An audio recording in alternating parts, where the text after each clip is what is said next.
ఒకప్పుడు కరువు, దుమ్ము, నిరాశలతో కనిపించిన అనంతపురం భూమి ఇప్పుడు ఉద్యాన పంటలతో పచ్చదనంతో మెరిసిపోతుందని చెబితే నమ్మగలరా? అవును.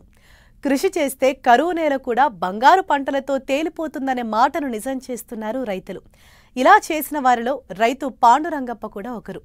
తక్కువ నీరు, తక్కువ పెట్టుబడితో అధిక దిగుబడులు పొందుతున్నారు వక్క పంటతో.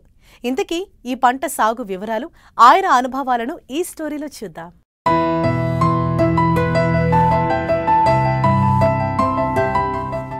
ఒకప్పుడు అనంతపురం జిల్లా మడకశిర మండలం నీటి కొరతతో వలసలు తప్పని పరిస్థితి.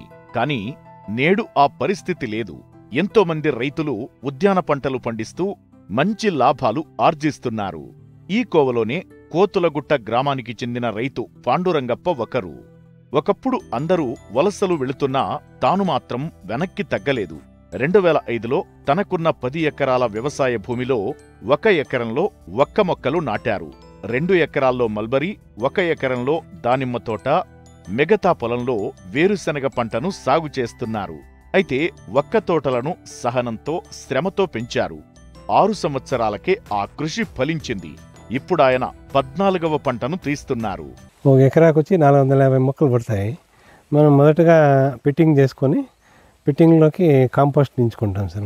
మొట్టమొదటిసారిగా పెట్టి మళ్ళీ మొక్కలు తెచ్చి పెట్టేస్తాం సార్. మొక్కలు పెట్టేసి డ్రిప్ వేసేస్తాము. డ్రిప్ ద్వారా నీళ్ళు అందిస్తాము. 4 ఇయర్స్కి హైబ్రిడ్ అయితే 4 ఇయర్స్ క్రాప్ వస్తుంది సార్. అదే లోకల్ వెరైటీస్ అయితే 6.5 ఇయర్స్కి స్టార్ట్ అవుతుంది. 6 ఇయర్స్కి మంచి దిగుబడి రావాలంటే దాదాపు 8 ఇయర్స్ 10 ఇయర్స్ పడుతుంది సార్. ఒక చెట్టు నుంచి దాదాపు 10 కేజెస్ వస్తుంది సార్ ఒక్క. అది రేటు మార్కెట్ అనుసరించి ఒకసారి అప్ అండ్ డౌన్ అవుతుంది.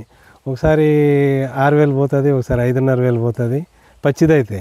అదే ప్రాసెసింగ్ చేసిండేదైతే దాదాపు 45,000 నుంచి 50,000 వరకు పోతుంది సార్ క్వింటాల్. అది మనకి ఇక్కడ మార్కెట్ సౌలభ్యం లేదు.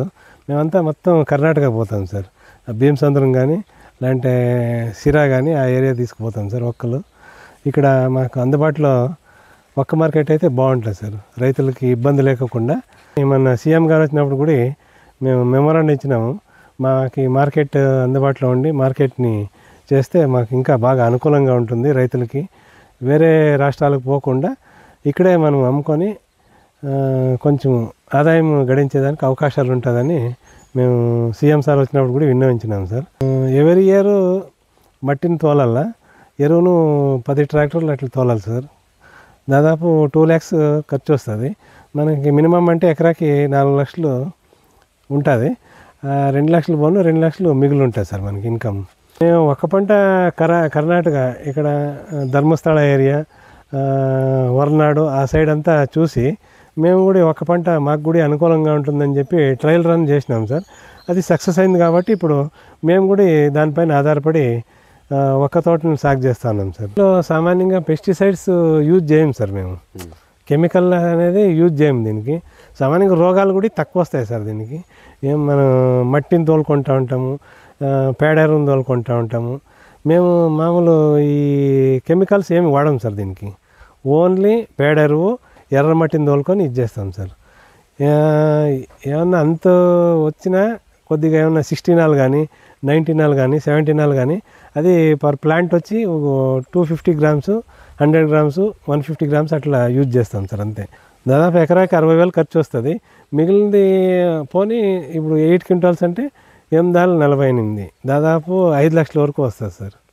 ఎకరానికి 50 క్వింటాళ్ల పచ్చి వక్కకాయల దిగుబడి తీశారు.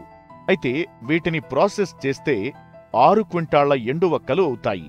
క్వింటా ఎండు వక్కల ధర మార్కెట్లో 45,000 పైనే ఉంటుంది. అయితే ప్రాసెస్ యూనిట్ దగ్గరలో లేకపోవడంతో పచ్చి వక్కలనే క్వింటా 6,300 చొప్పున వ్యాపారులకు అమ్ముతున్నారు.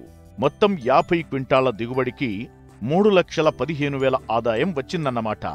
ఏడాదికి పెట్టుబడి 60,000 మాత్రమే అవుతుంది. అంటే పెట్టుబడి పోను 2,50,000 నికర లాభం పొందారు రైతు. అంతేకాదు ఇతర పంటలతో పోలిస్తే తక్కువ నీరు, తక్కువ కష్టం, కానీ ఎక్కువ లాభం. ఇదే ఆయన విజయ రహస్యం. దాదాపు ఒకసారి నాటింటే దాదాపు 100 years వరకు వస్తుంది సార్ క్రాప్. ఇది 100 years లాంగ్ ప్రాసెసింగ్ ఇది. కటింగ్ అంటే ఇప్పుడు జోట్లు ఉంటాయి సార్, ప్రాసెసింగ్. మనం మాగిండేదే కోసుకొని దాన్ని మిషనరీ వచ్చినాయి సార్ ఇప్పుడు ఒలిచేదానికి. తుప్పు ఒలిచేసి దాన్ని మళ్ళా పాత్రలోకి వేసి బాగా ఉడకపెడతాం సార్. ఉడకపెట్టిన తర్వాత నీరంతా వంచేసి ఫిల్టర్ చేసేసి మాకు బాగా ఎండేస్తాం సార్. బాగా ఎండించి సంచులు చేసి పెట్టుకుంటాం సార్. దాదాపు ఒక 6 నెలలు అంటే రేట్ ఎప్పుడు వస్తుందో అప్పుడు మేము మార్కెట్లోకి తీసుకుపోయి అమ్ముకుంటాం సార్. ఆ వెసులుబాటు ఉంటుంది. కాకపోతే దీనికి కొంచెం ఈ గోదాములు, శీతల గోదాములు అయితే ఇంకా బాగుంటుంది సార్. కొంచెం ఈ ఎండబెట్టేదానికి ఏమవుతుందంటే, ఎండబెట్టేదానికి ఇంటి ముందర కొంచెం కాంక్రీట్ వేసుకోవాలి సార్. బెడ్డింగ్ వేసుకొని దానిపైన గోను పట్లు వేసుకొని తార్పాలను దానిపైన ఎండిచ్చేసుకుంటాం సార్. అవి ప్రభుత్వం ఏమన్నా మనకు సబ్సిడీ రేట్లలో అందుబాటులో ఉంచితే బాగా ఇంకా మంచిగా రైతు సద్వినియోగం చేసుకుంటాడని మేము కోరుకుంటా ఉన్నాం సార్ ప్రభుత్వాన్ని. ఓసారి ఫుల్ డ్రౌట్ వచ్చేస్తుంది సార్ మాకు. ఓసారి వర్షాభావ పరిస్థితి వల్ల చెట్టు మనం పెట్టిండే చెట్టు కూడా పంట కూడా చేతికి రాకున్నట్లు పోతుంది సార్. ఆ విధంగా కాకోకుండా ఈ హంద్రీ దీవా ద్వారా మనకి వాటర్ సప్లై చేసి 24 అవర్స్ వాటర్ సప్లై ఉంటే మనకి ఈ బోర్లు ఏమంటే దాదాపు ఇప్పుడు బోర్లు వేసినా కానీ నీళ్ళు పడే పరిస్థితి లేదు సార్. దాదాపు 1000 ఫీట్ వరకు పోయింది సార్. ఇప్పుడు నేనే దాదాపు 10 బోర్లు వేయించినాను సార్. 10 బోర్లో 4 బోర్లు రన్ అవుతా ఉన్నాయి, ఒక 6 బోర్లు ఫెయిల్ అయిపోయినాయి సార్. అట్లా కాకోకుండా ఈ సాగునీరు మాకు అందిస్తే మంచి దిగుబడి సాధించేదానికి అవకాశం ఉంటుంది సార్. ప్రతి ఒక్కరు కూడా ఇప్పుడు వలస పోకుండా ఉండే విస్తీర్ణాన్ని కొద్దో గొప్ప సాగు చేసుకొని జీవనాన్ని కొనసాగించేదానికి అవకాశం ఉంటుంది సార్. కరువు నేలలోనూ ఆశ పెంచి పచ్చదనం చూపించిన పాండురంగప్ప లాంటి రైతులు అనంతపురం నేలకి కొత్త దిశ చూపుతున్నారు. వీళ్లే నిజమైన కృషిశీలులు. వీళ్లే మన రాష్ట్రానికి గర్వకారణం.